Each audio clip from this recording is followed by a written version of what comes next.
I work in the Lesser Antilles on a small island called Dominica. I was first introduced to the island by my primary advisor, Dr. Diane Wallman at USF.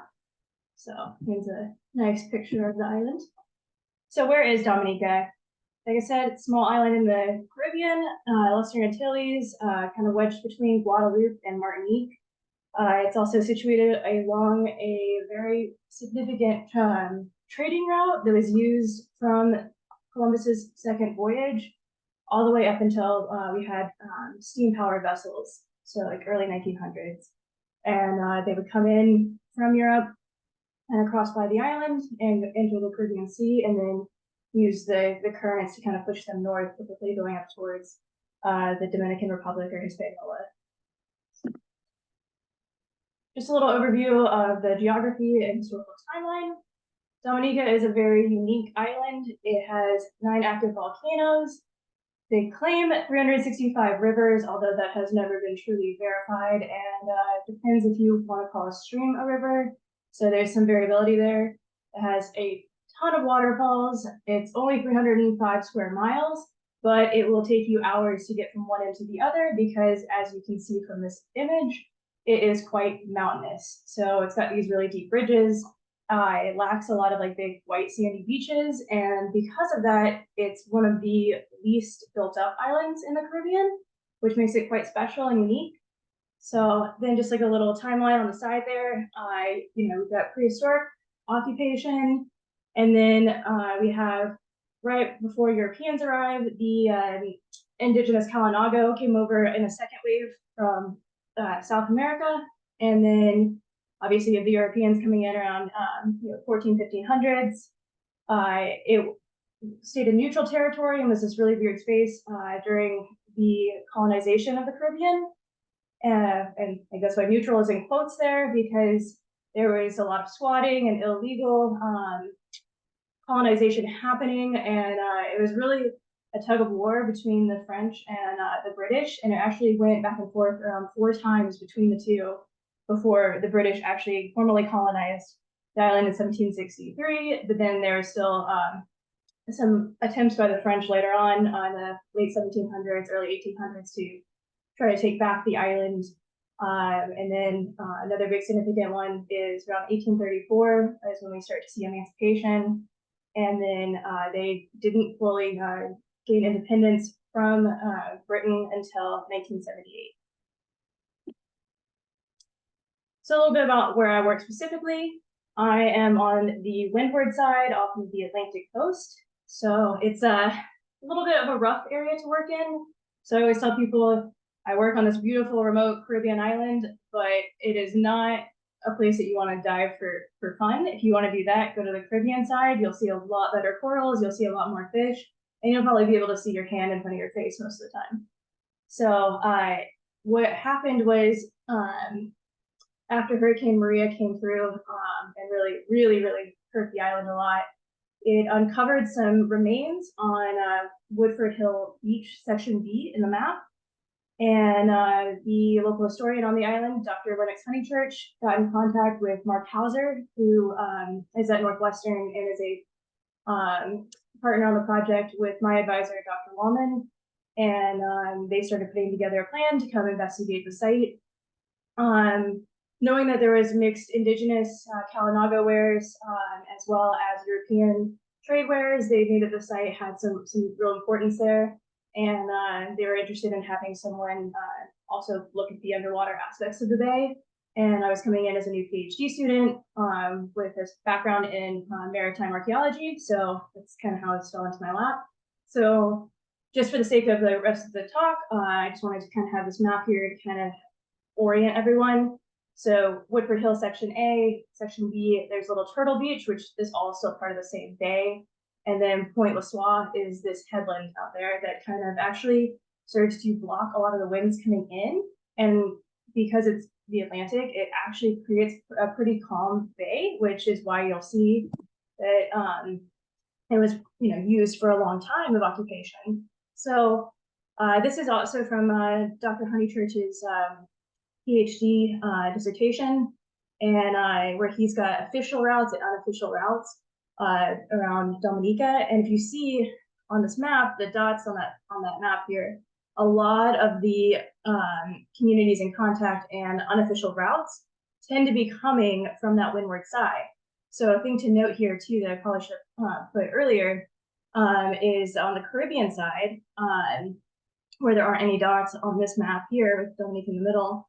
That's where you've got your two main cities, towns, I guess is a way to put it. There's only really one town, which is the capital, which is Roseau, which is kind of in the southern part of the island. And then you've got Portsmouth kind of up towards the north end on the Caribbean side. And that's, where you would have had, higher occupations of, you have more people in those areas, and that's where more of your government oversight would exist. So along this really rocky windward coast on the Atlantic side, it was a little bit more, I guess, unofficial or illegal things happening like without the government oversight. Okay, so then some features of the bay when you're just looking at it from the outside at the top right corner, that's a screen grab of a 3D model I made of a bollard, which is used to tie off ships. Usually smaller boats and stuff when they would come into the harbor, so they could kind of stop there. And underneath that, you can see parts of the remains of a sea wall that was built along the edge of the bay there. Bottom corner, you see a picture of, it doesn't look like much here, but where they, on Point LaSoye, there used to be a wall up there, and they used to have cannons up there to protect the bay and the harbor. And when they bulldozed and destroyed that, some of the pieces have fallen down, and they're all kind of along the coastline now in that area of the bay. So you can see remnants of that. And then on the left-hand side, in the background there is part of some ruins that were used for sugar industry, then lime industry, and then bananas. And so we know for a fact that this bay, which historically is called LaSoye Bay, and now it's modern British English name is Woodford Hill Bay. We know that the plantation there that used the bay, they exported directly from that area. So here's a little bit more about the history of it. On the left there is a artist rendition of what a Kalinago village would have looked like, probably somewhere along that northern coast, because as Europeans came in and they settled on the Caribbean side, they pushed the indigenous population to that windward side. So that's a nice little drawing there. This bay also is significant for that because we do have evidence of prehistoric saladoid late ceramic age sites that were kind of surveyed back in 2008 by Leiden University. And then you've got more of the colonial stuff, and then you kind of come into this history where you've got the stuff related to the plantation era, as well as later on you have a fisheries that was built on the beach in the 1990s. And so we know all the way up until the mid 1990s, they were actively also using the site for fishing. So here, and then on the right-hand side is a picture of the Yar, which was a steamship that was used to transport mail and things around the island. A lot of the sloops would kind of come into this like little harbor bay that we have at LaSoye, and they would kind of dock out further, and then they would use smaller boats to kind of ferry in and out goods from the beach and the wharf. So here's the bay that I've been talking about, just to make it a little bit clearer on pictures. On the left is a picture from Dr. Honeychurch that was taken in the early 60s before they bulldozed that point out there that I was talking about, Point LaSoye. You can also tell in the picture that there's a lot more sand in the picture that's historic compared to today. So we're also seeing high levels of erosion and some environmental shifts happening, which is another thing that I wanted to have as a part of my research and discuss. So because of that, I started an experimental project a couple of years ago in 2021 of mapping the shoreline at mean low tide along the coast there, and I wanted to kind of see we can actually actively see year to year if there's much change happening. It's kind of hard to tell from this, but I think what the biggest takeaway I've noticed from it over the 3 years is that there's a lot of shifts. It's a very, very active bay, and it's very dynamic, and so it is actively eroding, and you can tell that. But on a year-to-year basis, it's you just see a lot of movement and change. So going into some of the methods that I've used for my research of understanding the submerged cultural aspects of the bay is I needed to find a way to kind of map in the bay. There's no historical records that have like even good bathymetry. So when I was talking about like how am I going to survey this, and I really wanted to be able to do side scan, but there's a lot of hidden outcrops and stuff that would be unsafe to like tow behind the boat. And brainstorming different methods, it was like we need to kind of have an idea of the different depths. That's also important for diving as well, to know your limits. And I also had a very last minute equipment failure not show up on the island that I thought I was going to be able to use to map in using a drone to develop an idea of getting targets, but that didn't end up happening. So I had to go with a DIY, what was available on island and what could I put together last minute. And so unfortunately it does not have, I used a Garmin FishFinder, but it was only a down scan, but it was kind of a shame. But it still was able to give us a good idea of different depths of the bay. And when you're looking at the screen, you can kind of identify targets. So on the left, you have me sitting on a kayak, which yes, I put this on a kayak and kayaked around, especially in the shallower areas, to be able to get points. And then we also used a boat, a small fishing boat.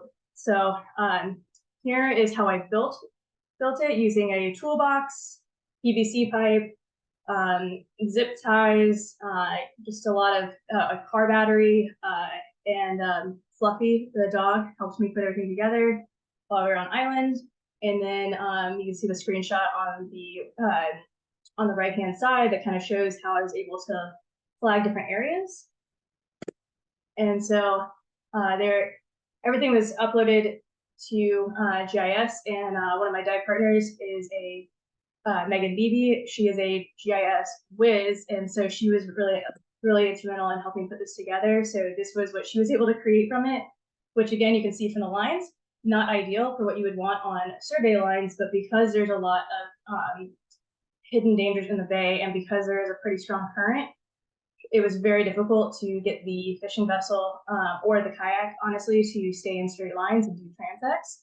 So it's a little rough, but it gave us some information that we didn't have previously, and it helped us identify targets that we could then go choose and dive on to see what was there. And this was really necessary too, because given where you are in the bay and the time of the year, it can be, sometimes you get, sometimes, a couple of times I've had really good visibility, but most of the time in most areas of the bay, it's very, very churned up waters, and so you don't have good visibility. So being able to identify targets and areas that would be of interest to look at was really, really important to structuring this research. So the first site that we found is called the Little Turtle Bay Wreck. I think it's a more modern 20th century site. You can see to the left there's some of the remains of rubbles, and that's a really, really interesting aspect of the bay is this area on the map.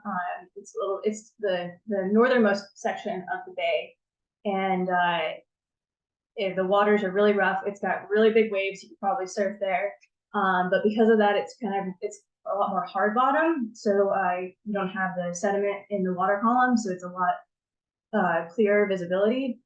And this is in about 10 to 12 feet of water. On the top right corner, you've got a gudgeon, which is a piece that would have been used to hold a ship's rudder. And then the bottom picture, you've got some old coiled up ropes that have fossilized over.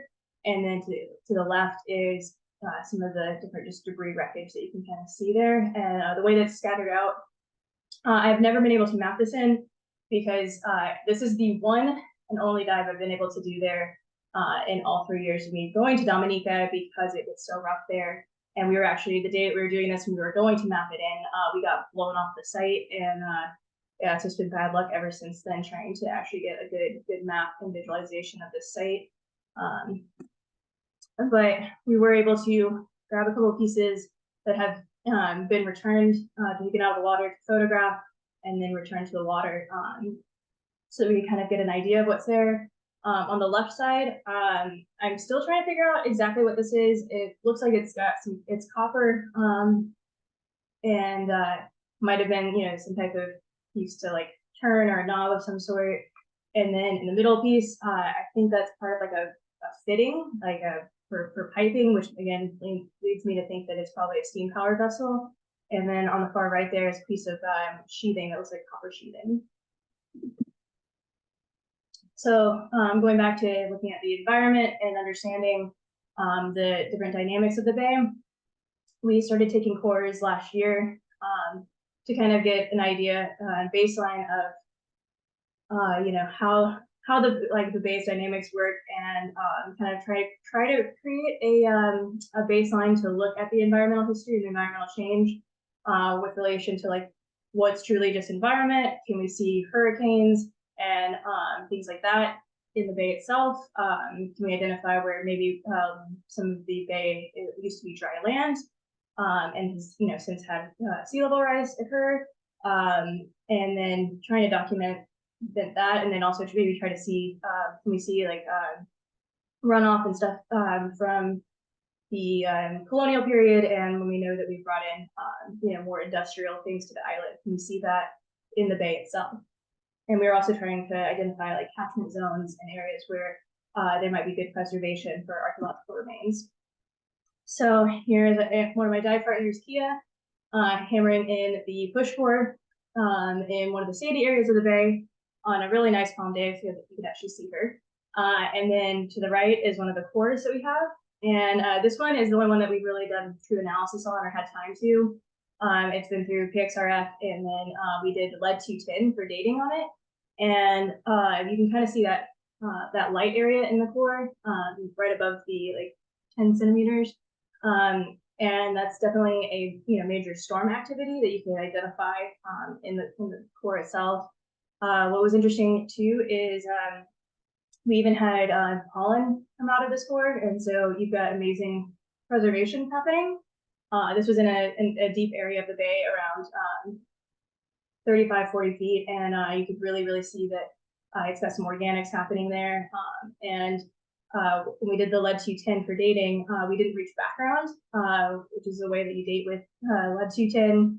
And that was really interesting because we expected to be able to, because the bay is incredibly high energy. We thought that it would pull a lot of the sediments out. And it was actually, this creates little basins that all these sediments accumulate in, which was fascinating to see. So we've also done the diver surveys, like I said, using the targets that we identify from FishFinder, and then going down and looking at things. So on the left is a buckle. I've talked to some people at DAX, and they say it might be like 1860s or so. And then in the middle, we have an old fishing anchor. And then on the right-hand side, you can kind of see there's chain that is very old and encrusted over and kind of become part of this reef bed there. Some more finds that we've had over the years. To the left is a piece of pottery. And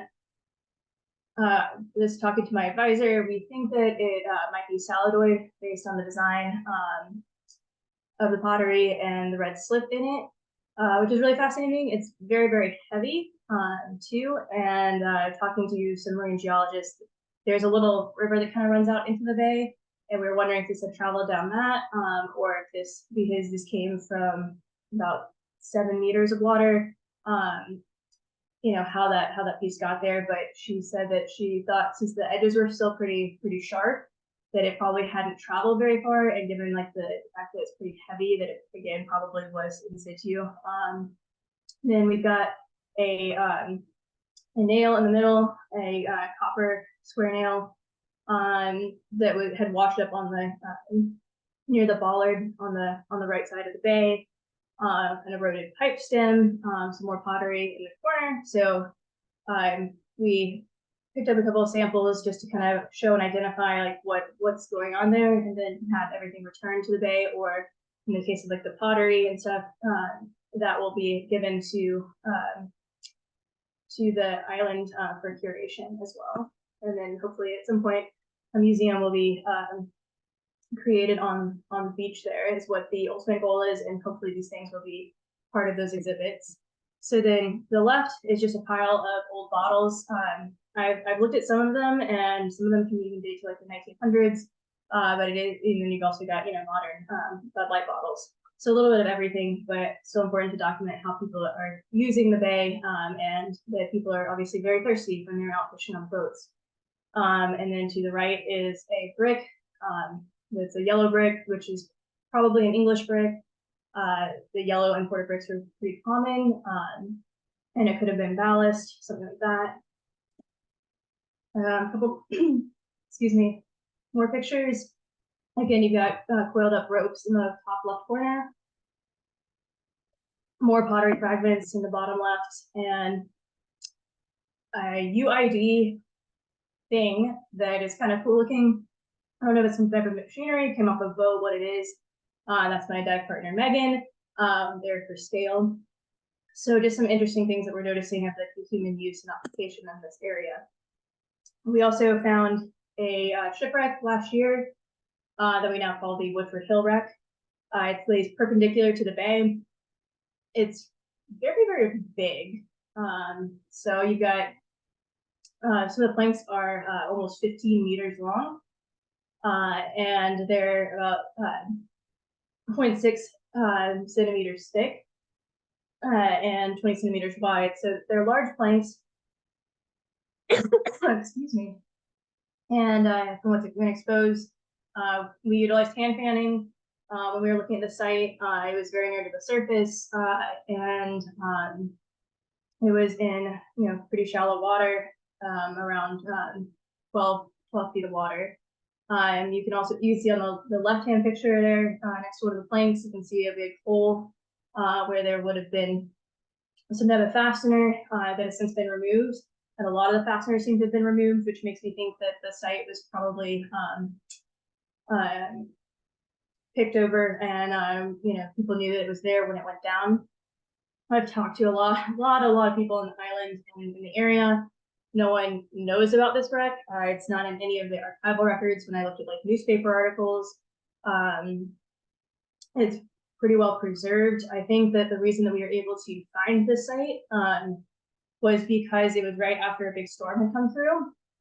And I think it kind of uncovered it, and then it reburies itself very quickly. We went back in March to try to do a full survey of it with some French colleagues, and it had completely reburied itself in almost an entire meter of sediment. So when I say this bay is dynamic, I mean it is dynamic, and every day is a different day of no idea what you'll get out there. In the middle picture, you've got a brick there, and the bricks are measured perfectly in centimeters. So I've had some colleagues say that like it's likely that the bricks are French-made bricks, because the British would not have been using centimeters.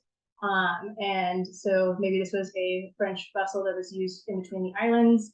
I'm still trying to investigate it and figure it out and understand more about it. Here ends me mapping in the wreck, and then a mud map that we did when we first found it. And of course, as always, we found it like the last 3 days of field work. So it was, and we had just come off of having 2 weeks of being in quarantine for COVID. So it was quite an experience trying to map this site in and gain as much information as we could.